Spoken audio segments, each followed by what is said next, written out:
In today's lesson, we're going to look at SQL and how do we insert records into the database. And this is a part of the Information Technology Grade 12 CAPS syllabus.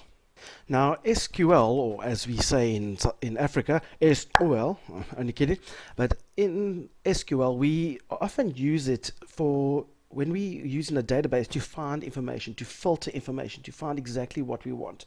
And that's what we use the majority of the time. But there are other functions that we need to be able to use or need to do in a database, like inserting records and deleting records. And that's what we're going to be covering in this series of videos. And we're going to start off with how do we put information or those records into the database. And so we're going to learn how we can do that using SQL.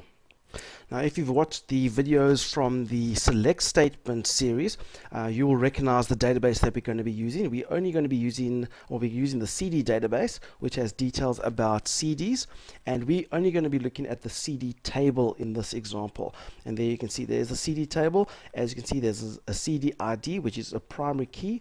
There's an artist, a CD name, a genre, a replacement value, and an owner ID. Now, before we get into the details of how do we insert data into our database, the key thing that you need to remember before you even start your insert statement is to take note of the names of the fields. So there we go, we can see CD ID and artist, etc. But also take note of what the type of values that need to go into those fields. For example, you can see that artist, CD name, and genre all taking some sort of text or string value. But replacement value is some sort of currency or number, and owner ID is also looks like some sort of number as well, CD ID. So you need to be aware of that when we're inserting values into the database. Now, the format of an SQL statement starts off with using the words insert into. And then after that, you will follow that up with the name of the table that you want to insert the values or the record into that particular table. So it knows, especially if you've got a database which has multiple tables, it needs to know which table are we going to put this data in. Then you put in the names of the fields, and this is normally in brackets that you want to fill with data. Now, if you leave this step out, the field names, then it will assume that the values that you put in will be in the order that it occurs in the actual table. So if we look here, if we put in values, it would assume that the first value we insert would go into the CD ID, the second value would go into the artist, and so on. If you want to only put certain values in or not all of them, then you would have to specify. So if we were only going to put in the CD ID, the artist name, and the CD name, then you would have to specify them in brackets and the order that you were going to put them in. The next, after you've done that, you're going to say the word values. So you need to type in the word values. And then after that, again in brackets, you need to put in the values that are going to go into those fields. Now again, as I said before, if you haven't mentioned the field names, you need to put them in the order that they occur in the database table. If you do specify them, then the first value that's in the brackets after values will go into the first field name that you specified in the brackets after the table name. And also things to take note of, as I said, you remember you need to take note of what the data type or the type of values that are going into those type of fields. So if it's a string, you need to put it in quotes. If they're numbers or booleans, you can leave them as normal. And dates, you need to make sure that you've got them in between hashes.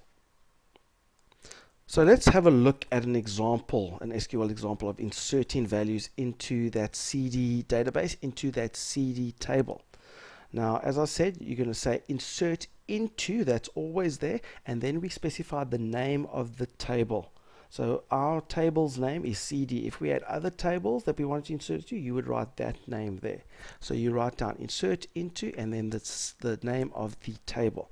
And after that, you write in brackets the fields that you want to insert those values or insert values into. So we want to insert a value into the CD ID, into the artist, into the CD name, into the genre, and into the replacement value. And those are put in brackets and they are separated by commas. You just write them as they are. Then after that, we put the word values. We type that in, and after values, we put another series of brackets with the values that will go into those field names. Now in this example, you can see the first value I put in is 999, and that is going to go directly into the first field that we specified here. So 999 will go into CDID.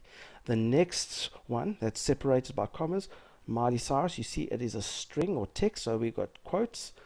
That will go directly into artist. Bangers will go directly into CD name.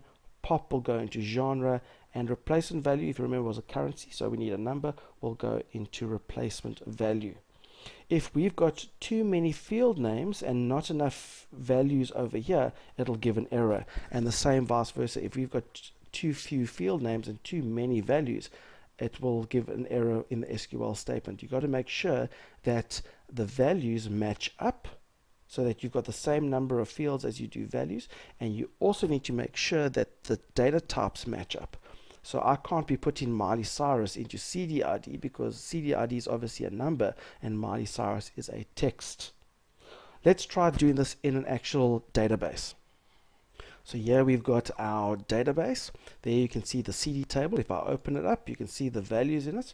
And if we go right to the bottom, you'll see that there's no Miley Cyrus or CDID 999. So we're going to insert that in. Now I use 999 just to make sure that the CDID is unique, but we could use 251 if we wanted to. I'm going to keep it the 999.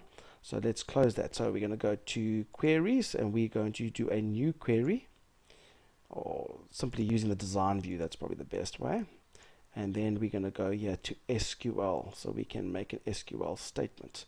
And here's where we're going to write our code. Now we're not going to put in a select statement.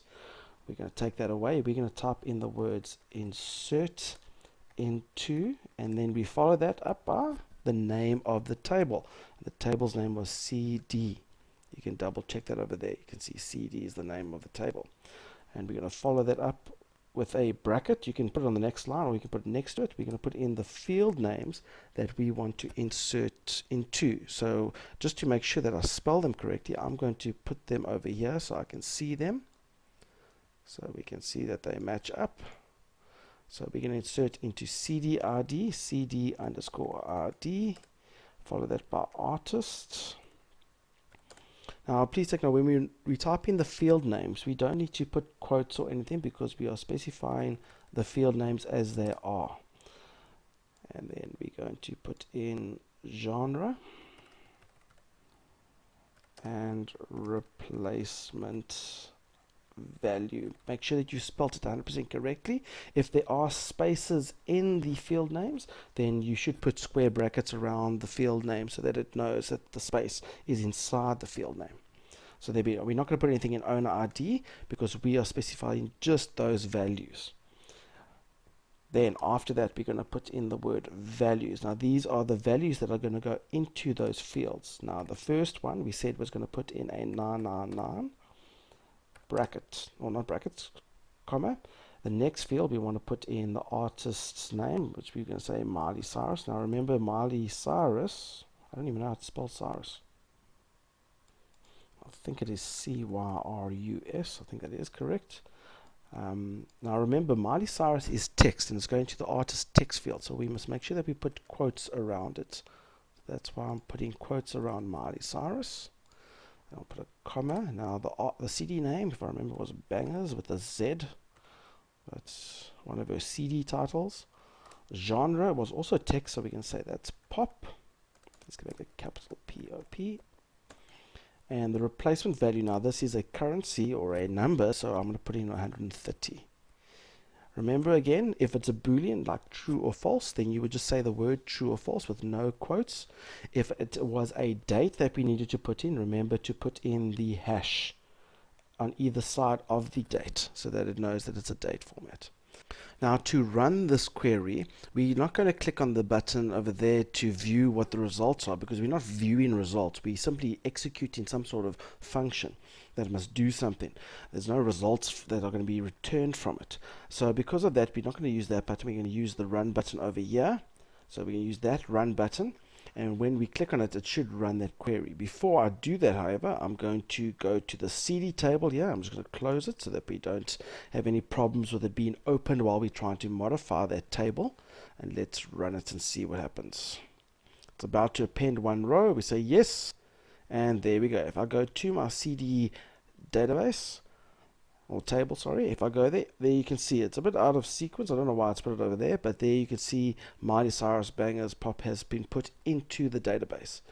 Now, just something to take note of. If I close this and I run this query again, there should be a problem that pops up. It says we're going to append, and we say yes.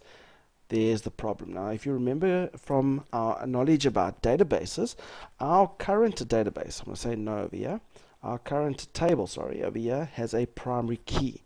And if you remember, a primary key cannot have two records with the same primary key.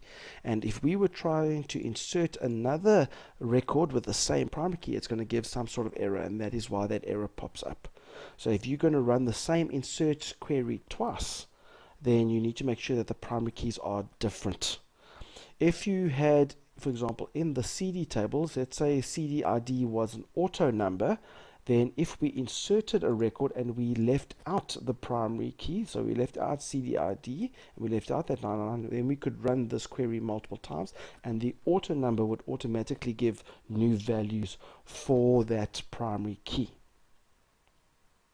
So just to recap, the insert statement, when we want to insert values or records into a database, we say insert into followed by the CD name.